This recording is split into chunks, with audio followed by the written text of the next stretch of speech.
não e precisam de cuidados especiais, como problemas ao respirar, inchaço súbito, delírio, queda de pressão e até mesmo mudanças dos hábitos intestinais. E para entender quando é a hora de procurar um médico, eu converso agora com o Dr. Alfredo Salim Elito, que é clínico geral e médico de família do Hospital Sírio-Libanês, já está aqui ao meu lado. Tudo bem, doutor? Bom dia para você. Bom dia, Paula. Bom dia a todos. Bom, esses dados são muito importantes, né, doutor? Porque o brasileiro tem aquela mania de automedicação. É normal ficar tonto, vou tomar um comprimidinho e tal, mas tem consequências graves, né, se a gente não procurar um médico. Esses sintomas podem ser sintomas de algo mais grave, né, doutor? Só para você ter ideia, isso foi divulgado pela Clínica Mayo, que é uma importante instituição médica dos Estados Unidos, divulgou para a população em geral, dando 10 sinais, 10, vamos dizer, dicas de que, se isso ocorrer, não adianta você achar que não é nada, não adianta você achar que vai tomar um remedinho ou foi um mal-estar passageiro ou uma coisa que vai melhorar, e sim precisa ser investigado. Nós vamos citar os 10 sinais e você vai entender o porquê que você deve ir ao médico pesquisar. Coisas simples, coisas que necessitam bom senso. Por exemplo, febre alta ou febre persistente. É mais ou menos lógico, alguém que não vinha tendo febre. Febre é uma coisa comum, mas ao mesmo tempo uma coisa que denota algum sinal errado dentro do seu organismo.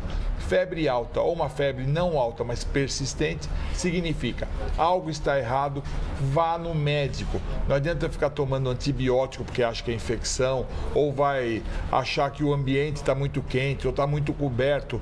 Nós somos seres que a nossa temperatura se mantém constante, nós somos homeotérmicos. Então, o fato de ter aumento da temperatura acima de 37 graus significa que você precisa esclarecer o que está acontecendo. E, às vezes, esclarecer com uma certa rapidez. Às vezes, uma febre alta pode ser uma septicemia. Se você não toma providências rápidas, isso poderá trazer problemas sérios. Às vezes uma febre pode ser um sinal de um tumor que está se manifestando internamente, alguma outra doença, e tem como único sinal a febre, principalmente quando ela é persistente. Então, febre é sinal de que vá ao médico. Agora, doutor, é muito comum febre nessa época do ano. Eu me lembrei de gripes e resfriados, né? Que as pessoas acabam ficando ali meio congestionadas, aí tem uma febre de 37, 38 graus. Mesmo nesses casos, elas devem evidente que se você está com sintomas de gripe, nariz escorrendo, dor de garganta, tosse, aí você caracteriza uma gripe, não entra nesse grupo. Significa uma coisa mais ou menos lógica. Agora, se você não tem sintoma de nada, significa esta febre não tem esclarecimento. Vá ao médico. Nossa, o senhor comentou até que pode ser um tumor, realmente pode ser uma coisa muito grave, não pode deixar passar despercebido. Tem muitos tipos de linfomas, muitos tipos de câncer, que tem como primeira manifestação um pouco de febre, por algum tempo. A gente tem a arte aí para você em casa acompanhando, enquanto o doutor fala aí também para ver os sintomas, os sinais aí. Perda de peso sem explicação. Tem muita gente, por exemplo, é mais ou menos se eu, que sempre tive dificuldade de manter peso, de repente começo a emagrecer. O que é que está acontecendo no meu corpo para eu perder peso? Estou ficando diabético, tenho uma doença consumptiva, uma doença infecciosa. Então, vou citar diabetes, tuberculose, doenças infecciosas crônicas, doenças neoplásicas, doenças consumptivas, câncer de aparelho digestivo principalmente, tem como único sintoma uma perda de peso. Então você que não tem hábito de perder peso facilmente, de repente começa a emagrecer. Isso tem significado. Tem que procurar um médico para ele entender por que você está perdendo peso. Às vezes é um problema até psicológico, psiquiátrico, mas precisa ser esclarecido. E pode ser algo na tireoide também, doutor? Também, alterações hormonais, hipotiroidismo, hipertiroidismo. Tem uma série de coisas que fazem com que a pessoa perca peso. Mas qual é a tradução disso? Tem que ir ao médico. Vamos então para o próximo sinal. Dor súbita nas costas.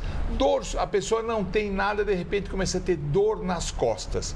A chave de coisas que pode dar dor nas costas são muitas. Coluna, aí vem mau jeito, travesseiro, colchão. Outro dia o Marcelo teve uma dor nas costas e acharam que era porque o colchão do hotel era mole. Mas isso tirou da partida e parece que foi uma coisa ortopédica, mas poderia ser uma coisa vascular, um aneurisma de aorta rompendo. Tem tumor de pâncreas que começa só com um pouco de dor nas costas, tem problemas circulatórios, tem vários tipos de doenças que tem como manifestação dor nas costas, ou no tórax ou no abdômen. Então, quem não sabe que tem algum problema de coluna, um problema ortopédico que começa a ter dor nas costas, não fica fazendo fisioterapia, tomando remédio, achando que não é nada, porque precisa esclarecer. Já vi muitos casos de dores nas costas que ficaram semanas, às vezes meses, se tratando de maneira inadequada e o diagnóstico foi um diagnóstico ruim, já com dificuldade terapêutica pelo tempo de demora para esclarecimento. E agora nessa época do ano também, doutor, muita gente dorme encolhida por causa do frio no inverno. Certo. E acaba dizendo que a dor nas costas é por conta disso. Agora, quanto tempo de dor nas costas, por exemplo, para a pessoa realmente procurar o médico e ser um sinal de que pode ser algo mais grave? Eu diria, vamos usar um número aleatório, como novidade, em uma semana a dor nas costas continua, tem que ir ao médico, sempre. Tá. Esse é o detalhe. Vamos lá para outras. Vamos. Mudanças inexplicáveis de hábito intestinal. Eu acho essa dica fantástica. Todo mundo tem, teoricamente, o seu ritmo intestinal.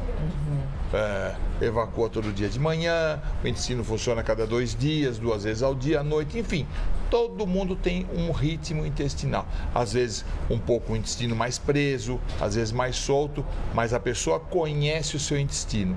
Se de repente, de maneira inexplicável, começam a mudar o hábito, ter diarreias ou ficar mais obstipado, mudança da coloração das fezes, presença de catarro nas fezes, enfim, qualquer coisa que você note diferente nas suas fezes, pode ser sim pista de que algo muito grave, muito errado está acontecendo no seu aparelho digestivo, hormonal, metabólico, tireoide, enfim, mas um dos grandes sintomas de tumor intestinal é mudança inexplicável do hábito intestinal.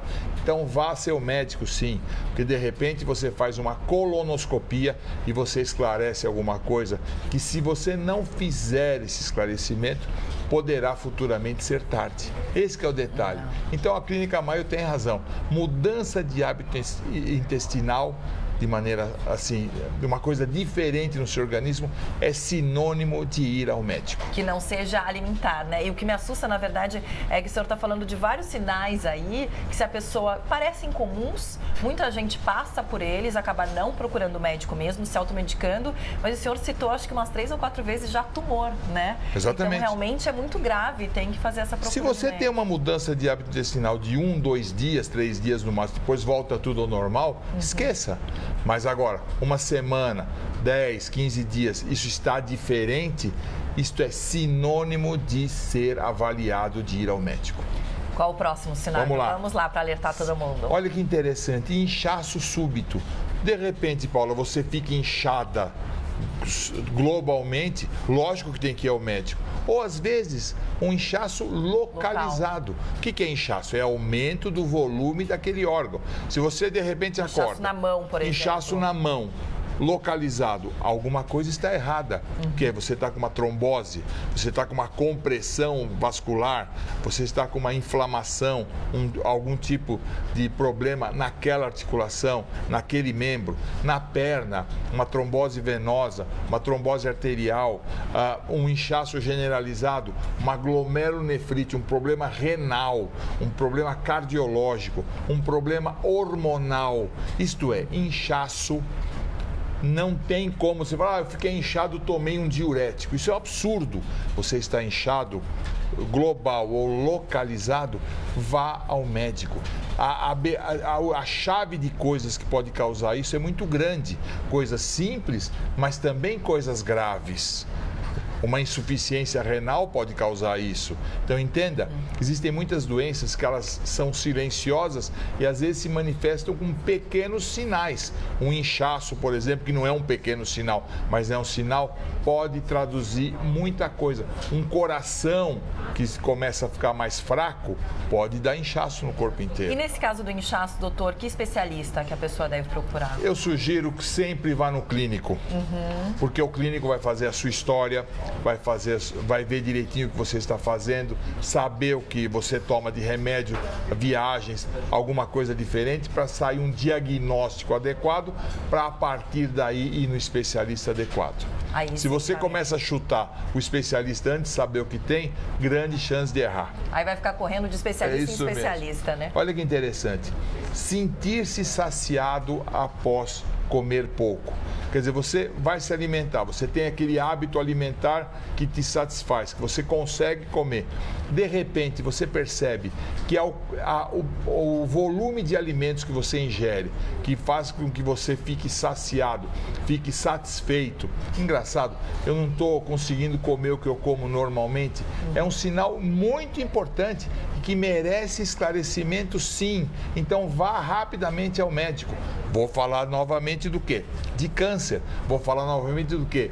De problema cardiológico. Então, a saciedade, você ficar satisfeito com volumes alimentares menores é uma coisa muito importante que merece avaliação médica e alguns exames. Agora, doutor, chegou uma pergunta aqui pelo nosso Facebook, porque a gente está transmitindo ao vivo essa entrevista também pelo Facebook aqui do Band News TV.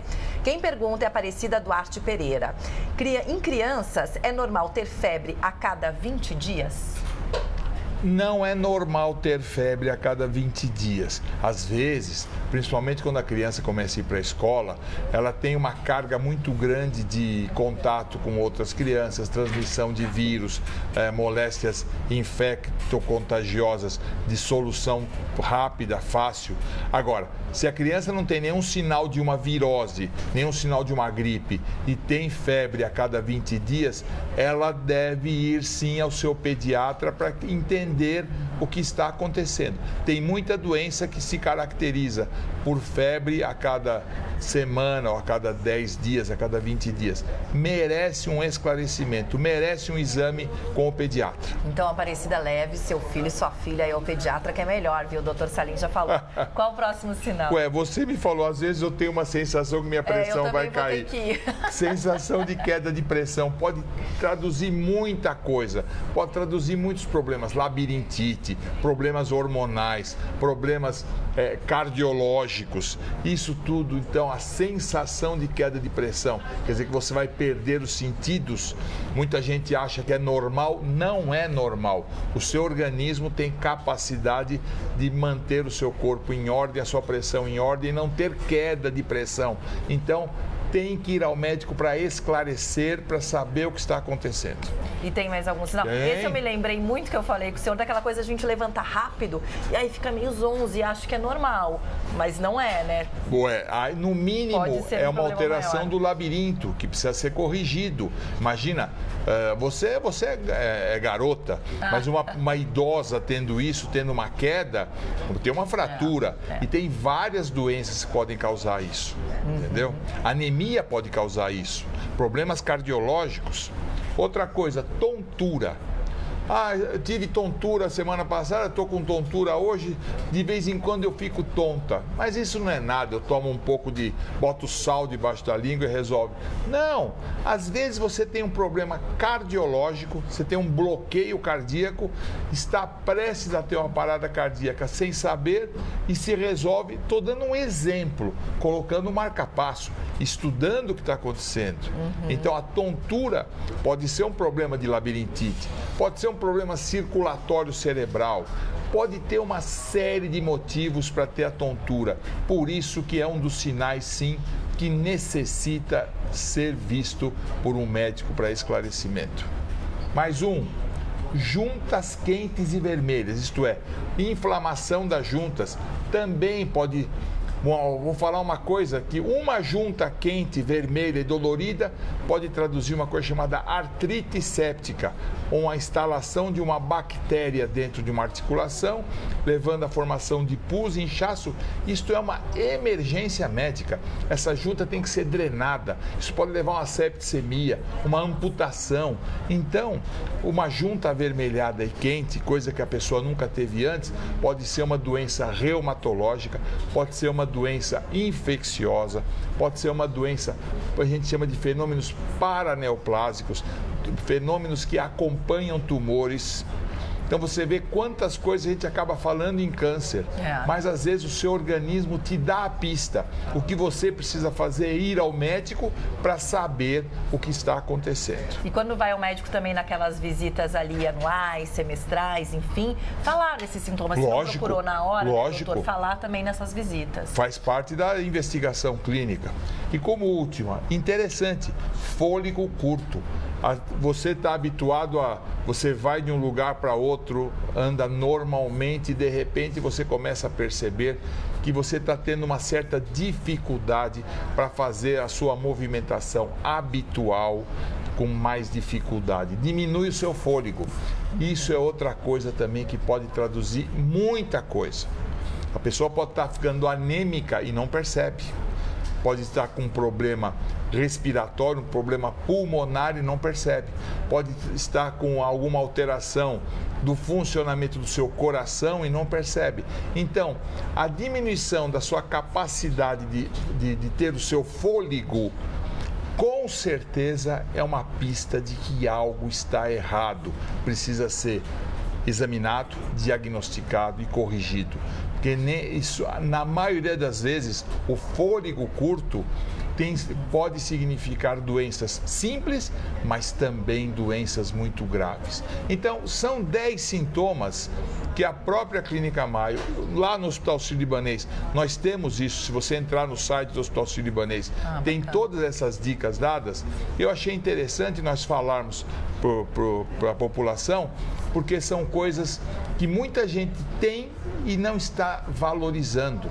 Então, são coisas que merecem um bom estudo, merecem uma boa avaliação, merece basicamente o quê? Ir ao médico e não fazer diagnósticos sem saber o que está acontecendo. E para fazer um último alerta também, doutor, eu queria que o senhor falasse, porque isso acaba gerando muito na automedicação. Essa tontura não é nada, vou ficar aqui. Aí não vai e é um sinal maior. Qual a consequência da pessoa, de repente, tomar um remédio errado nessa automedicação? Pode significar a vida, porque você está tomando remédio sem saber o que está tomando. Na última vez conversamos sobre automedicação até. Não foi com você, Paulo, mas conversamos. Comigo, eu não estava, acho que foi com o Nelson. Isso mesmo. Então você tem uma doença que você não sabe qual é, você está tomando um remédio sem saber o que está tomando, quer dizer, você tem grandes chances de causar um grande dano para o seu corpo sem saber o que tem. Essa é a verdade. Saúde não é brinquedo, né? Eu acho que o maior recado é esse. É isso mesmo. Tá certo. Obrigada, doutor Alfredo Salinha Lito, que é clínico geral e médico de família do Hospital Sírio-Libanês, sempre às 15h.